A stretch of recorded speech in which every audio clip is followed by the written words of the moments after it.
Demonstration has been completed on the mesial side, as you can see it. I am doing it on the distal side now.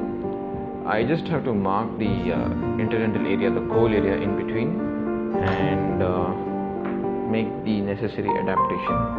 First you need to give one bend just ahead of it, slightly downwards, and then give a bend here slightly upwards.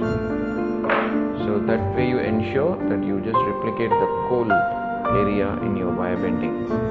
So now once having done the interdental part, you go down to make the retentive arm. So just mark it over here on both the sides, just where your interdental area ends, and then you can hold on the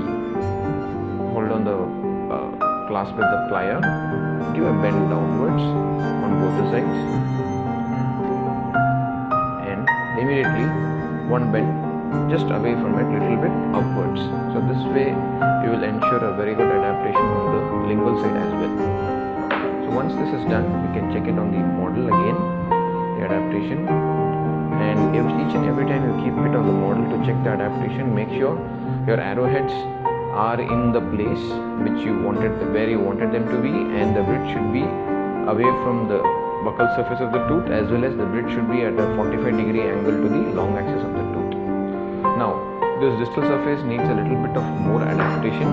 You just need to hold it here just above the arrowhead and then give a bend downwards. Now this will make sure your distal surface is adapted nicely.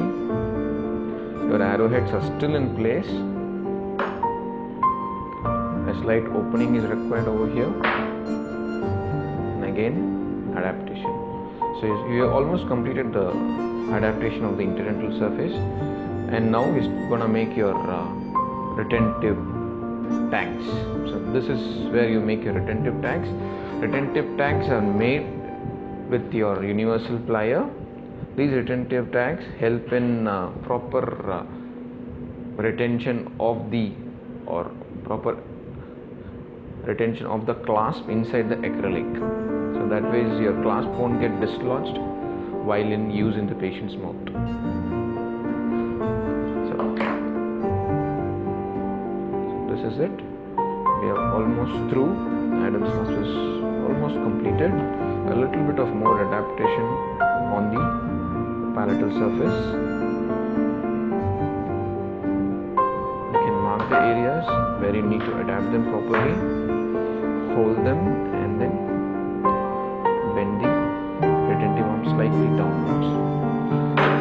You should have a little bit of a gap in between the retentive arms and the palate in order for the acrylic to flow, and that's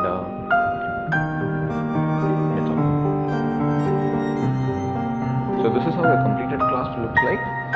If you see the position of the bridge, it is somewhere halfway down the total length of the tooth on the buccal side, and if you see the arrowheads, they are standing, they are engaging the undercuts. The bridge is standing away from the buccal surface of the tooth, and the height of the arrowhead should be, as I told you before, 1/2 to 2/3 the total length of the tooth.